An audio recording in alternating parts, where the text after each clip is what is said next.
No justice! No peace! No justice! Bronx Borough President Ruben Diaz Jr. on Fordham Road in the Grand Concourse held a press conference in front of Children's Place, just one of several stores along this major shopping corridor vandalized by looters hours earlier that may have been connected to a peaceful rally protesting the death of George Floyd, who died May 25th in Minneapolis after a police officer knelt on his neck for several minutes, even after Floyd complained he could not breathe.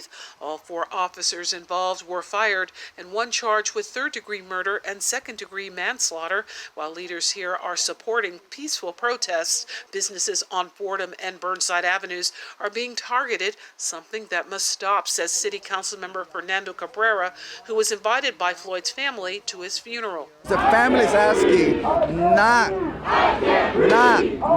to have this type of vandalism. Let's don't dishonor the family. Let's honor them by honoring their requests. Also speaking out, New York City Council member Vanessa Gibson, whose district sustained damage as well, who spoke on behalf of these business owners on Burnside Avenue and here on Fordham.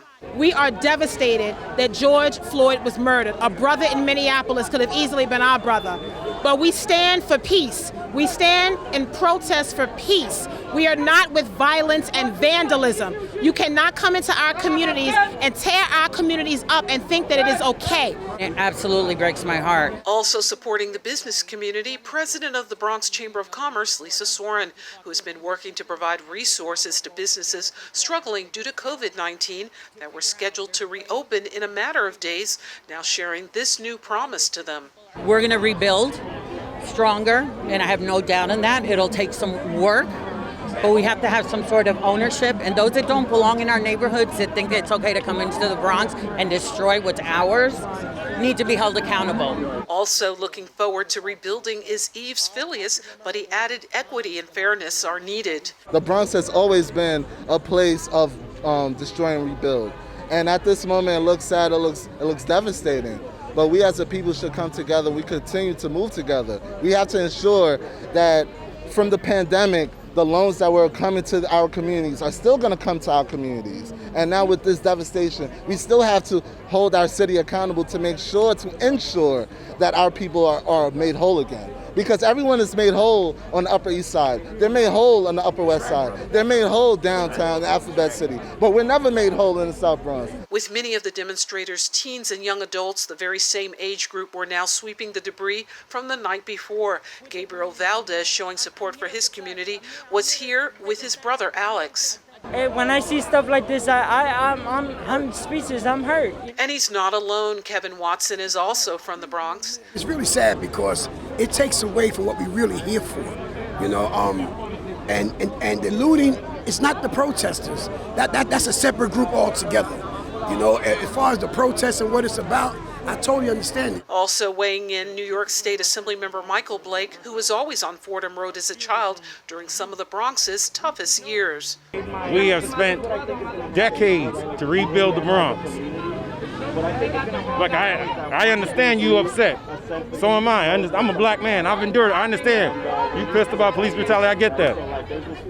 But destroying the stores of our people does not fix that. What he is suggesting is a focus on legislation that makes public the discipline records of officers.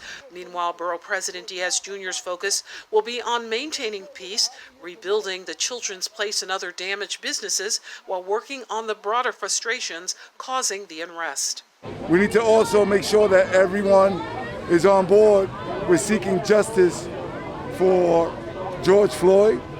But justice also means to fight systemic racism, where we in the Bronx, we've been saying this forever, you know that. We need our resources. We need better health care. We need funding for schools. We need our kids to have funding so that they can have opportunities for summer youth jobs. You know, all of this conflated is a powder keg. It doesn't excuse for what happened here tonight, last night. We don't accept or tolerate that. We don't condone it at all. But we do know why when people protest, we know where that anger comes from. And so that's what we start checking off those boxes. So the message is so clear from leaders here today. It's okay to peacefully demonstrate, but as for looting, that doesn't work. Here on Fordham Road, Arlene Makoko for BronxNet.